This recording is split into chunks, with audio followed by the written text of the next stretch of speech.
Hello, good morning. ഇപ്പം പൊതിച്ചോറ് കെട്ടാനുള്ള പരിപാടിയിലട്ടാ. അപ്പം ചോറ് നല്ല ചൂടായതുകൊണ്ട് ഈ ഷീറ്റ് ഉരുകാൻ സാധ്യതയുണ്ട്. അതുകൊണ്ടാണ് ഒരു പഴയ ഒരു ട്രൗസറിൻ്റെ വില വെച്ചത്. അപ്പോൾ ഇത് കായ ഉപ്പേരി കേട്ടോ, പച്ചക്കായ ഉപ്പേരിയാണ്. ഉണക്കമീനുണ്ട്, ചമ്മന്തി ഉണ്ട്, പപ്പടമുണ്ട്, പിന്നെ ഈത്തപ്പഴം നാരങ്ങ അച്ചാർ കേട്ടോ. ഈ ഈത്തപ്പഴം നാരങ്ങ അച്ചാറുണ്ടല്ലോ, നമ്മൾ ഫേസ്ബുക്കിലൊരു പെണ്ണ്, അതിൻ്റെ പേരെന്താണാവോ, നല്ല പരിചയമുള്ള പെണ്ണ് തന്നെയാണ്, എൻ്റെ പേര് എനിക്കറിഞ്ഞൂടാ. അതിന് ഈത്തപ്പഴം നാരങ്ങ അച്ചാറിട്ടിട്ട് അത് ഭയങ്കര ടേസ്റ്റാന്ന് പറഞ്ഞിട്ട് വായിൽ വെള്ളമൂറിനെന്നൊക്കെ പറഞ്ഞിട്ടൊരു വീഡിയോ ഇട്ടുണ്ടായിരുന്നു കേട്ടോ. അപ്പോൾ അതിൻ്റെ അടിയിൽ വന്നൊരു കമൻ്റാണ്, നിങ്ങളെല്ലാം ഉണ്ടാക്കിയിട്ട് നിങ്ങൾ തന്നെ രസമുണ്ട് എന്ന് പറയുകയാണോന്ന്.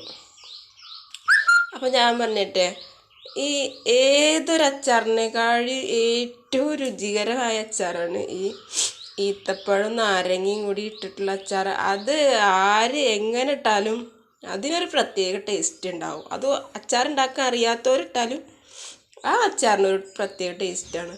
അത് ആ പെണ്ണ് പറയുന്നത് അത്രയും ടേസ്റ്റ് ആയിട്ടുള്ള, ചിലപ്പോൾ അവൾ അച്ചാർ പലതരം അച്ചാറും കാര്യങ്ങളൊക്കെ ഉണ്ടാക്കുന്ന ഒരാളാണ്. അപ്പം അതുകൊണ്ട് തന്നെ അവളുടെ അച്ചാറിന് പ്രത്യേക ടേസ്റ്റ് ഉണ്ടാവും, ഇല്ലാതെ അത് പറയില്ല. കാരണം എനിക്കൊന്നും അറിയാത്ത ഞാൻ അച്ചാറിട്ട് ഇത് ഇത്രയും നല്ല ടേസ്റ്റാണ് ഈ അച്ചാർ. അതുപോലെ അപ്പോൾ അവളുടെ അച്ചാർ എന്തായാലും നല്ല ടേസ്റ്റ് ഉണ്ടാവും, അല്ലാതെ അത് പറയില്ല കേട്ടോ. അപ്പോൾ ഇതിപ്പോൾ അറിയാത്ത നിങ്ങളിട്ടാലും, ഒന്നും അറിയാത്ത നിങ്ങളിട്ടാലും അത് എങ്ങനെയെങ്കിലും അത് അതിൻ്റെ കണക്കിനോ അല്ലെങ്കിൽ അതിൻ്റെ ക്രമത്തിനോ ഒന്നും ഇടാതെ തന്നെ ഈത്തപ്പഴം നാരങ്ങ സാധാരണ അച്ചാറിൽ ചേർക്കുന്ന പൊടികളും കൂട്ടി അച്ചാറിട്ടാൽ അത് നല്ലൊരു ടേസ്റ്റ് തന്നെയാണ് കേട്ടോ. അപ്പോൾ അതാണ്.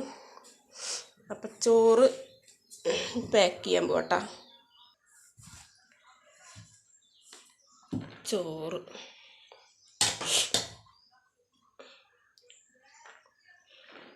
ഞാനിത് വേഗം ചെയ്യാട്ടെ, ഷോർട്ട്സ് ആയിട്ട് ഇടാൻ വേണ്ടിയിട്ടാണ് കേട്ടോ. ഉപ്പേരി ചാറുകറി ഒന്നുമില്ല കേട്ടോ, അതുകൊണ്ടാണ് ഞാൻ ഉപ്പേരി എല്ലാതും കുറച്ച് അധികം ഇടുന്നുണ്ട് കേട്ടോ.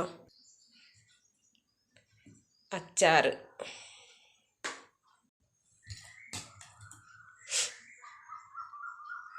കേട്ടോ, ചമ്മന്തി നല്ല പുളി മുളകും വെച്ച് അരച്ച ചമ്മന്തി കേട്ടോ. ഉണക്കമീനുണ്ട്, പപ്പടം ഉണ്ട് കേട്ടോ.